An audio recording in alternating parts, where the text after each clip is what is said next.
emotional weekend this week?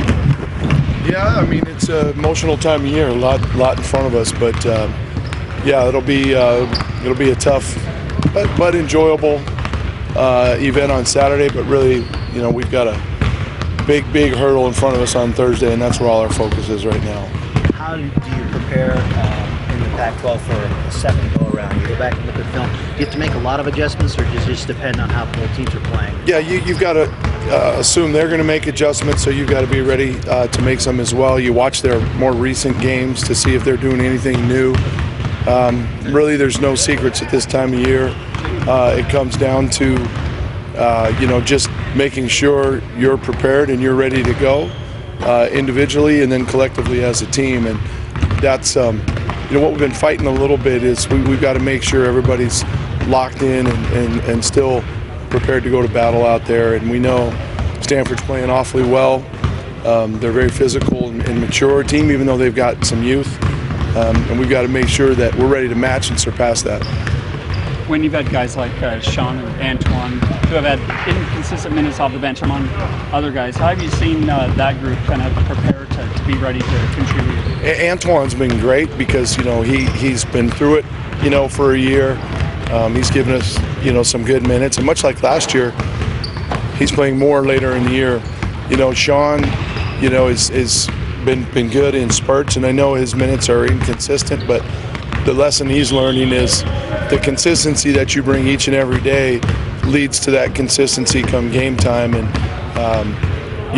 being a first-year guy, especially a junior college guy, sometimes that's tougher. Takes a while more to grab a hold of, and we're going to need him down the stretch, so he's got to prepare himself mentally and physically.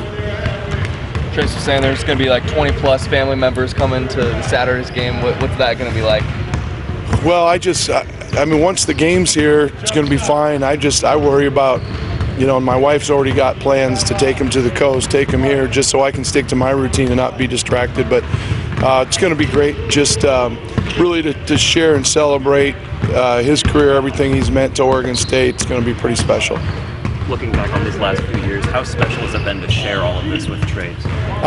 It's been great, and we've enjoyed it more than the first couple of years, quite honestly. And certainly we know we want to finish off, and we've got a lot in front of us, and we could really put some icing on the cake. But just when you look at all he's done for our program, part of that first recruiting class, kind of helped to change the culture around and that sort of thing, and everything that he embodies. I mean, just the grit, the hustle, the wear and tear, I think is what the Oregon State fans and Beaver Nation appreciate and will help celebrate it. How important is it to just gain some momentum going into the tournament next year? It's huge. I mean, they're huge games. There's no hiding it. We've let some slip away, and we're in the position we're in, but we've got a big chance here this weekend to improve our seeding and get momentum for the conference tournament. And then the good thing is, as strong as the league is this year, we're still playing for a lot. We've got our net scores in really good shape. If we handle our business, we can make some good things happen, and that's what the message we're trying to sell to our guys, so that they continue to believe and keep grinding. And is it comfortable to know that you guys have beaten some of the best teams in the conference? You could do it on any given night. It's a comfort. It's also frustrating at times. And to be quite honest, we know that we can compete and beat the best teams in the league, and the disappointing thing has been the lack of consistency there, and that's something that our guys have to prepare for. They do in practice, and they got to carry it to the game, 1 through 15. And now is when the urgency really needs to go up. And if we take care of business this week, we'll hopefully gain that momentum and really believe that the Pac-12 tournament, anything can happen. Is there also some teams that are tournament teams and some teams that really aren't, so the slate kind of gets clean when you get to the tournament?